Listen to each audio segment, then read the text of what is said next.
Hello everyone, this is the April 3rd, 2016 edition of the Astrology News Report.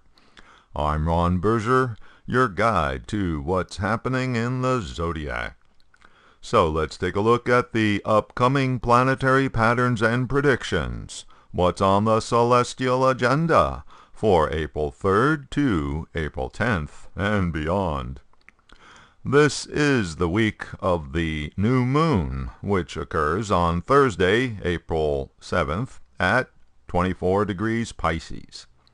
This marks the beginning of the Hindu lunar month of Chaitra, named for Chaitra, the nakshatra that the full moon falls in, on April 21st, or on the 22nd if you are in the east, except that this year the April full moon will be over the line in the next nakshatra, known as Swati.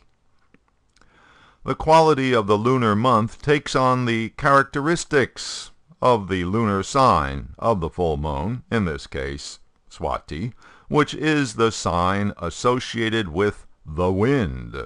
Obviously, the wind suggests a lot of movement, and therefore instability. The energy of a lunar month gets altered by any planet associated with or interacting with the birth of the month. This new moon is closely conjunct Uranus, the planet of freedom and rebellion, unusual and unexpected events. So, sounds like we are in for an exciting month. But if you are more interested in stability, well, you might be disappointed.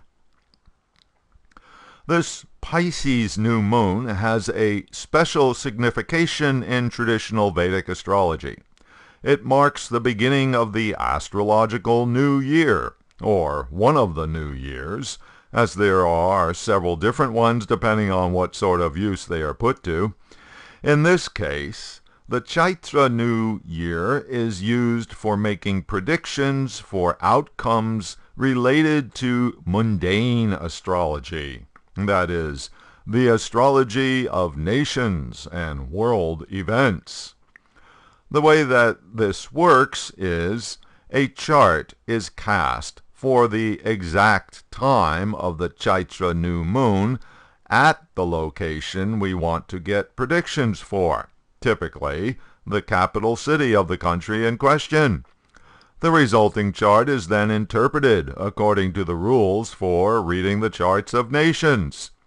Since this New Year moon is closely associated with Uranus, we can expect that there will be a general theme of disruption across the board for all countries.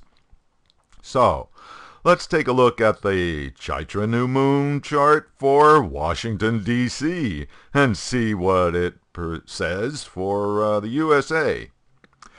Well, this looks a bit ominous. The new moon falls in the 12th house, which for nations has to do with criminals, terrorists, national fears, mob psychology, a lot of icky stuff. And then there's the Mars and Saturn conjunction, the two first-rate malefics, which in this chart are together in the 8th house of assassinations, big changes, chronic problems, and financial arrangements with other countries. Perhaps one saving grace is that Mercury is exactly conjunct the ascendant degree. Mercury is the planet of communications, announcements, the media, so at least we'll be kept informed of what's going on, I guess. Now let's take a look at another capital city. How about Moscow? Here the new moon is falling in the 8th house. So again, it's the house of difficult chronic problems, along with the 8th house signification of financial arrangements with other countries. Also, the Mars-Saturn combination resides in the 4th house, which amongst its many meanings includes the happiness, or more likely the lack of it, for the common people. The fourth house is also resources in the ground, which we can assume for Russia means their oil and gas, which they so heavily depend on. So, looks like continued trouble for that nation, especially in their energy-dependent economy. How about one more? Let's try Beijing, China. In this chart, the new moon falls in the 7th house, which for a country's chart is the house of partner countries. This would indicate some major changes in relationships for China in that area, and the malefic Mars-Saturn combination falls in the 3rd house of neighbor countries. So obviously for China, it's going to be their global relationships as well as the ongoing mess they have created by claiming islands in the South China Sea, which has put them at odds with their southern neighbors. Okay, that's it for this week's look at what's happening in the heavens. Thanks for visiting astrologynewsreport.com. I'll be posting updates during the week, as usual, on Twitter at Astro News Report.